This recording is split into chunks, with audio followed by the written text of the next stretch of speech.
What's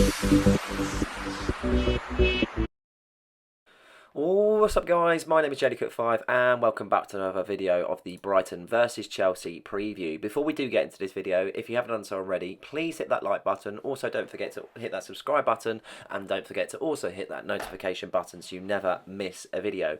Over 80% of you are currently unsubscribed to the channel and all you need to do is hit that red button, hit that thumbs up button and it will make me a very, very happy lad. Chelsea go over to Brighton then as they visit the Seagulls in a tough tie, I feel like, in the FA Cup in the 8 p.m. kickoff on Saturday. It's going to be an interesting one. I really feel like it's going to be a hard one to really say what's going to happen, to be honest, because Brighton are a strong side. As much as they've kind of been poor in moments in the season, they've definitely showed moments where they have been very good and they had a very good start to the season. That's for sure. Basing it off of their form, obviously I'm going to go into that in a bit, but looking at our own kind of form, obviously coming off that win against West Ham, hoping that will kind of be like the case where it will kind of give us a little bit more confidence and so on. I really hope that that's the case, but it's just, you just never know. I'm hoping that's going to give them momentum. Going into injury sides of things, for us, it doesn't look so good. That's the concerning part, that's for sure. Brighton is still having to cope without Jason Steele with his shoulder injury, Igor Julio with hamstring, Kadilugu with his toe, James Milner thigh, Solly March muscle, Mats Weaver with his thigh, also Carlos Babeba, Yassin Arari both muscle, and Estupinian unspecified and will be assessed ahead of kickoff. They have got a new signing, Arajan Kashlin, who is eligible to make his debut, and it could be a contender to play alongside Lewis Dunk, which is going to be interesting to see, as well as for Chelsea. Mikhailo Mudryk suspended, Fofana, Amari Kellerman, Remy Lavia and Benoit Badiashile all out, as well as Nicholas Jackson and Mark Gui looking to be out of the side. Nicholas Jackson not so much, but definitely Mark Gui doesn't seem to be a good one, unfortunately, where he kind of overstretched and unfortunately just seemed to be too much for him at that moment in time.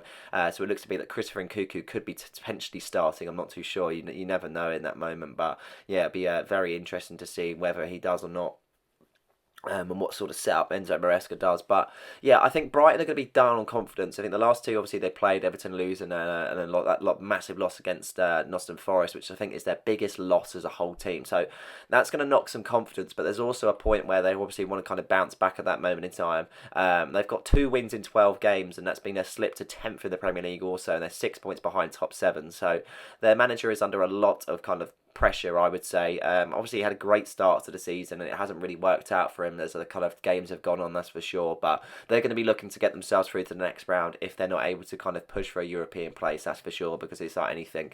They're going to want to be able to bounce back. But I feel like it's a big moment for ourselves to be able to prove that we're actually kind of just not having the odd performance here that's kind of actually kind of, that's not kind of, we need to put a run together. I think there's no point just like winning one game here, winning one game there, and then all of a sudden you're drawing, you're losing. We need to have a consecutive run together, a bit like we did at the start of the season, to be able to kind of get a gist of confidence, get some momentum back in the side, get some more kind of confidence in players that aren't potentially playing as well. Could be a few rotations in the FA Cup. You always see a few teams kind of change it up. So I think with the injuries that Brighton have currently got at this moment in time, I feel like it's a big factor to why they have been on a downfall. And for us, we could potentially take advantage of that.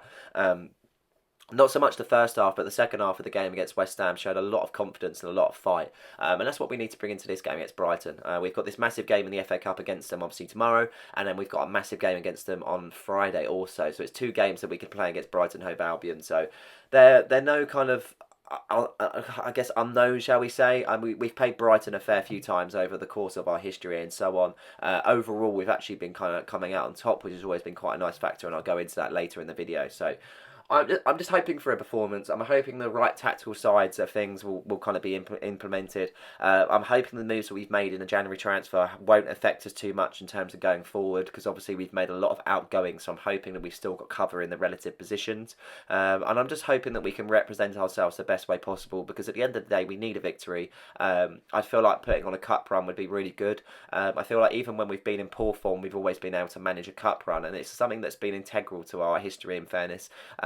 and we've been to Wembley countless of times and obviously lost out. So if we were to maybe be able to put that voodoo away from us this season and be able to kind of reach the highest of heights in the competition and do so, then I'd feel like it's a massive success and being able to kind of a pivotal way where how Chelsea are able to move forward as a club, because I think it only takes a trophy for us to really kind of stem on and kind of really kind of fight for what we are as a club and so on, because we are losing somewhat of our identity, and I think that's been kind of showed in the recent seasons. But trophies definitely kind of bring that back, brings that integral side of you are a winner, and in that, and at the end of the day, only the winners are remembered. So fingers crossed, that's for sure. It's going to be a hard tie.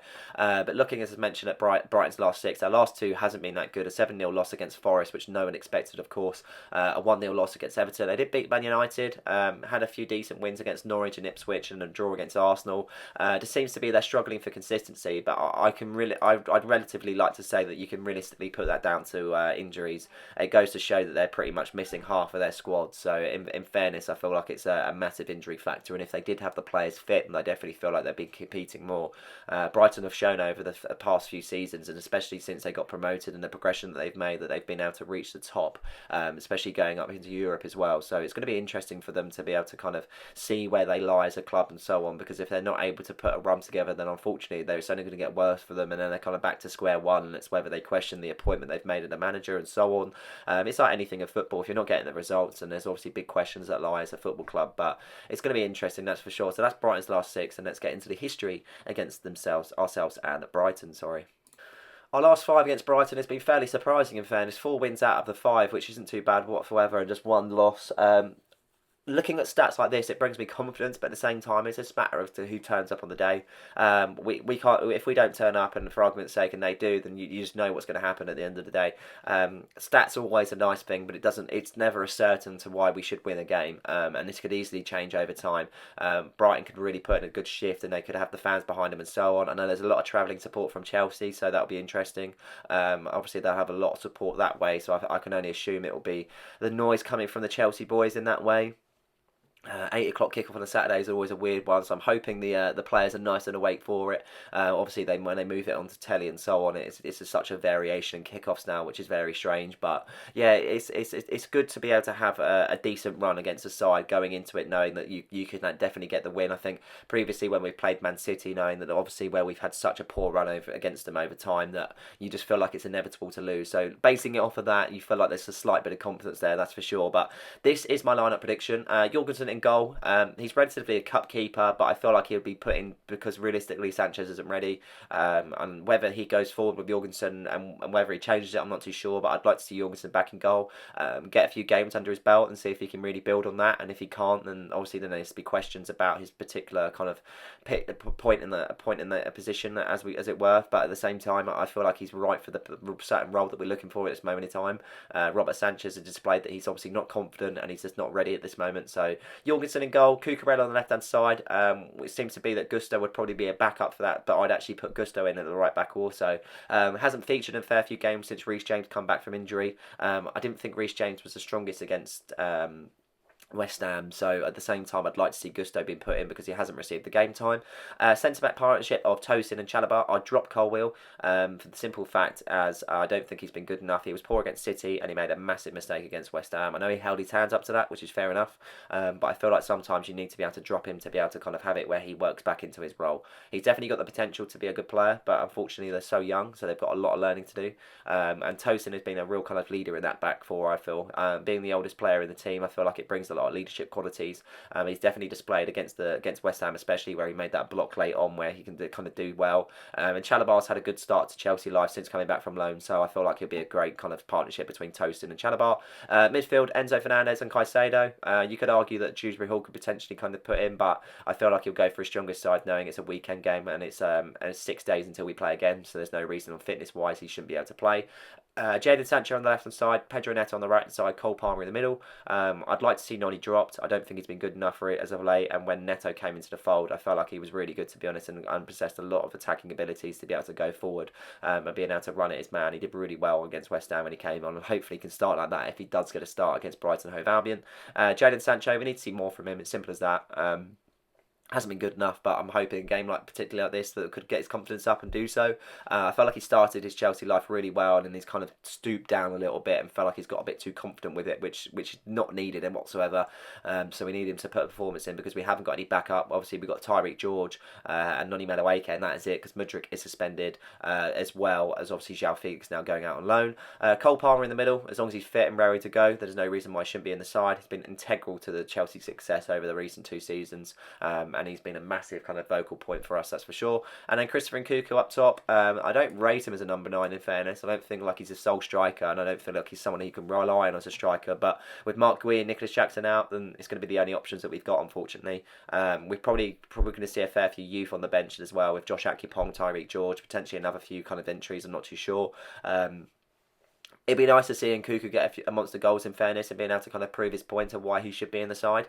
I feel like in recent performances when he has come off the bench or if he has started, I don't think he's displayed that by any means whatsoever. So if by doing so, I feel like he can kind of put the spanner in the works in terms of the manager's thoughts of whether he drops Nicholas Jackson going forward and he plays Christopher Nkunku. As I mentioned, I don't think he's a sole striker, but at the same time, if he displays qualities that he's able to work with the side and potentially kind of invert the role between himself and Palmer, then it could work out, to be honest. So that would be my 11. It's probably the strongest 11 that we could possibly field, in fairness, based on form, based on who we're playing and so on, and the games upcoming and everything else. So it's going to be an interesting one, that's for sure. And then lastly, we'll get into my score prediction. Now, I'm not too sure if anyone's actually paid attention to my score predictions, but I've been pretty much bang on for a lot of the games. I predicted Wolves, predicted West Ham, one goal off of against Man City. Not too sure how, but I managed to predict a fair few scores recently. I just never put a bet on them, which is a shame. I'm going for a 2-1 Chelsea win, but after extra time. For the simple fact, obviously, if it is 1-0 at the 90, there's no replays, there's no nothing. It's extra time, and if there's nothing concluded in extra time, then it will be penalties. I feel like it's going to be a tough game. I feel like it's going to be a very even game. I can see Brighton going 1-0 up and we clawing it back, and then potentially getting a goal in the extra time to be able to kind of get the win. It'll be nice if it's done in the 90, just for fitness reasons and so on. And I feel like it's always a bit of a sketchy one once it goes into extra time and penalties. I feel like it's always a bit of a 50-50 from that point onwards. But yeah, it would be nice to see us get a win and go through to the next round of the FA Cup. But we shall see. I will do my review on the Sunday. I'm not available to do the review on the Saturday, so I still will do a review, but it will be on the Sunday, just because of other commitments and so on. But we will be seeing a review. We'll be keeping my eyes on the game, that's for sure. It is televised, so I'll be able to watch that one. And until then, I hope you guys have enjoyed this one. Please like and subscribe for more content, and don't forget to hit that notification button so you never miss a video. Cheers.